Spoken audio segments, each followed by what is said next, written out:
आज हम समझेंगे विशेषण का क्या अर्थ है, क्या परिभाषा है और कितने प्रकार के विशेषण होते हैं। विशेषण का अर्थ है विशेष, खास, स्पेसिफिक।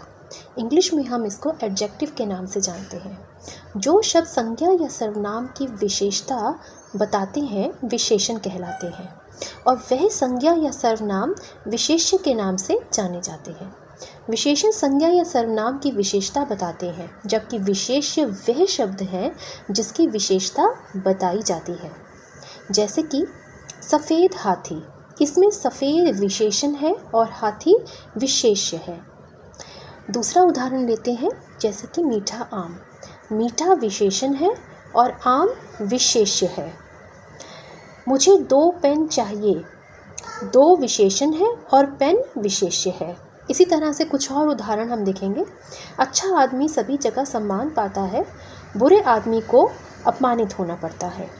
अच्छा आदमी अच्छा विशेषण है और आदमी विशेष्य है। उसी प्रकार दूसरे वाक्य में बुरा आदमी बुरा विशेषण है और आदमी विशेष्य है।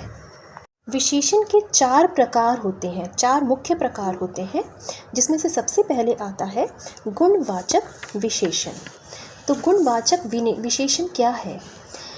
जो शब्द किसी व्यक्ति या वस्तु के गुणों को, दोषों को, रंग, अवस्था, स्थिति, आकार, स्वभाव, दशा, दिशा आदि, स्वाद का बोध कराए, उसे गुणवाचक विशेषण कहते हैं। जैसे कि आपको नाम से ही समझ आ रहा है, गुणवाचक विशेषण।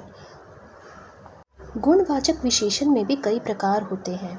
जब हम किसी को बोलते हैं बहुत अच्छा है, वह बहुत भला है, देखो वह मोर कितना सुंदर है, वह श्रेष्ठ है, शिष्ट है, तो ये जो सभी जो शब्द हैं ये गुणबोधक होते हैं, गुणबोधक। परंतु जब हम किसी को बोलते हैं वह खराब है, बहुत बुरा है, तो बुरा, खराब, जहरीला, ये सब होता है दोषबोधक। इसके बाद आता है रंग बोधक, जिसमें हम काला, गोरा, पीला, नीला, हरा और अनेकों रंगों के बारे में हम बताते हैं। ये सब रंग बोधक होते हैं। इसी तरह से काल बोधक होता है, जिसमें प्राचीन, नवीन, पुराना शब्द आते हैं। स्थान बोधक होता है, जैसे कोई स्थान है, जैसे कि गुजरात है तो गुजराती, पंजाब है तो पंजाबी, हिमाचल है तो हिमाचली, बिहार है तो बिहारी, ये सब स्थान बोधक शब्द हैं। इसी तरह से खुशबूदार, सुगंधित, गंध बोधक शब्द हैं। उत्तरी, दक्षिणी, पूर्वी, पश्चिमी दिशा, ये सब दिशा बोधक शब्द हैं। अवस्था बोधक शब्द में आता है सूखा, जला, गीला। उसी प्रकार दशा बोधक होता है अस्वस्थ, रोगी, भला, चंगा। इसी तरह मोटा, छोटा, बड़ा, लंबा आकार बोधक होता है। कठोर, कोमल, मखमली स्पर्श बोधक होता है। मीठा, खट्टा, कसेला, नमकीन स्वाद बोधक होता है। तो ये होते हैं गुणवाचक विशेषण। दूसरा आता है संख्यावाचक विशेषण। संख्या के नाम से आप समझ गए होंगे कि संख्या में हम किस तरह से विशेषण शब्दों को लाते हैं। ये वह विशेषण हैं जो अपने विशेष्यों की निश्चित या अनिश्चित संख्याओं का बोध कराएं, संख्यावाचक विशेषण कहलाते हैं। जैसे कि 5 लड़कों की निश्चित संख्या है, उस मैदान में 5 लड़के खेल रहे हैं। उस घर में 4 बच्चे हैं, तो 4 जो हो गया निश्चित संख्या है, इसमें हमें पता है कि 3 है, 4 है, 5 है, कितने हैं। इसी के अंदर आता है अनिश्चित संख्याओं का बोध कराने वाला शब्द। वो कौन सा होता है? जैसे कि इस कक्षा में कुछ छात्र हैं, या इस कक्षा से कुछ छात्र पिकनिक पर गए हैं। कुछ छात्र हैं, हमें नहीं मालूम कि कितने हैं, 10 भी हो सकते हैं, 15 भी हो सकते हैं, 20 भी हो सकते हैं, तो अनिश्चित संख्या है। इसी तरह से निश्चित संख्या वाचक विशेषण भी कई प्रकार के होते हैं।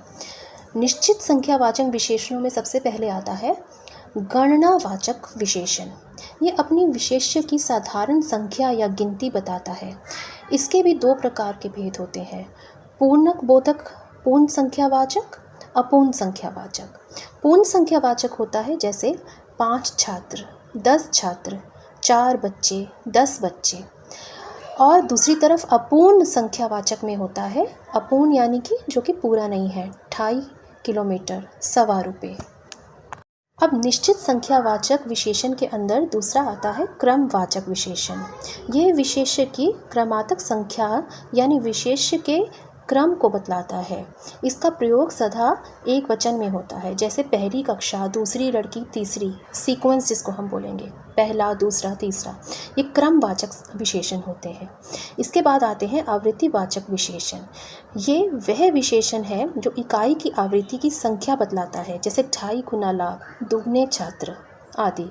इसके बाद आता है संग्रहवाचक विशेषण। संग्रहवाचक विशेषण वह विशेषण है जिनमें विशेष्य की सभी इकाइयों का संग्रह बतलाया जाता है, जैसे 8 पुस्तकें, 4 आदमी, 5 आदमी इत्यादि।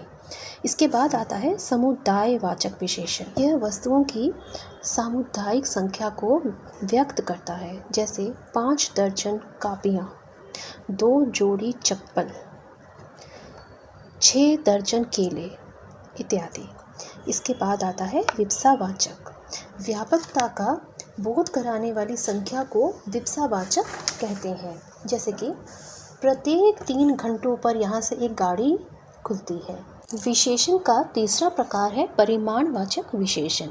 परिमाणवाचक विशेषण वह विशेषण है जो अपने विशेष्यों की निश्चित अथवा अनिश्चित मात्रा का बोध कराते हैं, जैसे कि उदाहरण, मुझे थोड़ा दूध चाहिए, थोड़ा अनिश्चित मात्रा है, जैसे 4 क्विंटल चावल ले आओ। 4 क्विंटल निश्चित संख्या है, निश्चित मात्रा का बोधक है।